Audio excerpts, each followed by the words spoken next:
C'est la 5e étape de notre voyage. Et sous une pluie battante, nous nous dirigeons vers Prague. Face à ces intempéries, nous préférons garder notre bonne humeur. Mais sur le trajet, nous avons un impératif à ne pas oublier. Il nous faut une vignette. Et c'est l'une des particularités de certaines routes européennes. Voilà, on a le précieux sésame, c'est cette vignette. À chaque fois, on est obligé de la mettre sur la voiture. Sinon, c'est une amende. Nous continuons la route et nous avons beaucoup de chance car à notre arrivée, le soleil illumine Prague. Surnommée la ville aux 1000 tours et 1000 clochers, elle est réputée pour son centre historique, ses différents ponts bien connus des touristes, et c'est non loin de là qu'une fête est organisée. Stands, concerts, drapeaux européens, on y fête la journée de l'Europe. En nous promenant dans les allées, nous rencontrons plusieurs Français.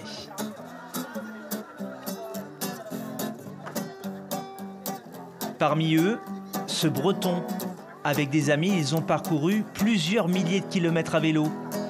14 pays traversés en Europe et 88 participants. C'est un projet européen, Erasmus+.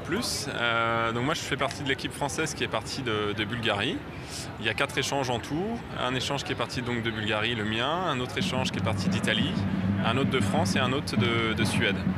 L'idée, c'est de voyager à vélo à travers toute l'Europe, rencontrer d'autres nationalités, mais surtout promouvoir la citoyenneté européenne.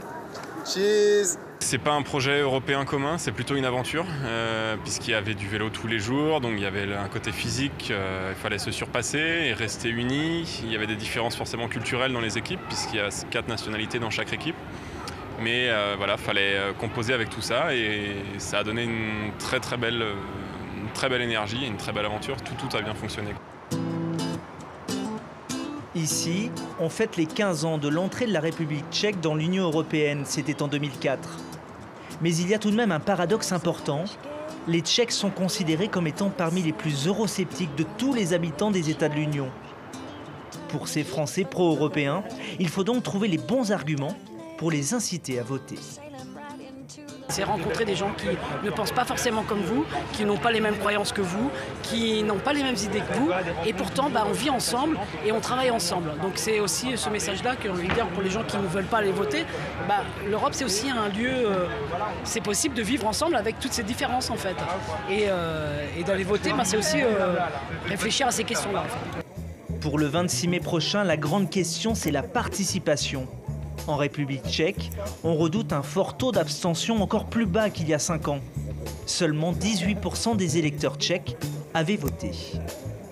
Comme à chaque étape de notre voyage, nous avons rencontré un jeune qui s'est investi dans cette campagne européenne.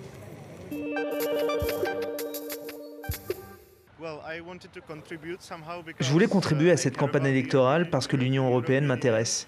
Et un jour, j'ai vu un lien sur Facebook et puis je me suis décidé à rejoindre ce groupe, à m'investir et depuis, j'essaie de convaincre les électeurs à aller voter, ce qui peut changer leur vie d'une façon positive.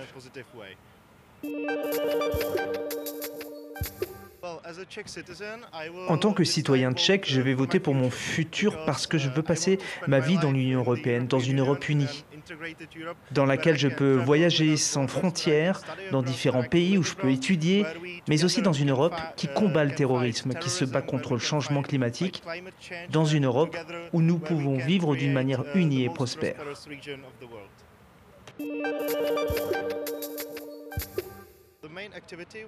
Depuis 2 ans, je me suis engagé en organisant des meetings dans des écoles ou universités. J'explique aux étudiants comment l'Union européenne travaille, comment fonctionnent les institutions. Parce que la plupart du temps, ils ne s'y intéressent pas trop. Donc j'ai essayé de leur expliquer comment l'Europe fonctionne et ce que font les députés de mon pays. Et il nous reste encore quelques jours avant ces élections européennes. Alors avec des amis, nous avons déjà prévu d'aller dans la rue pour essayer de parler aux gens, de leur expliquer que c'est important de voter. That EU is important.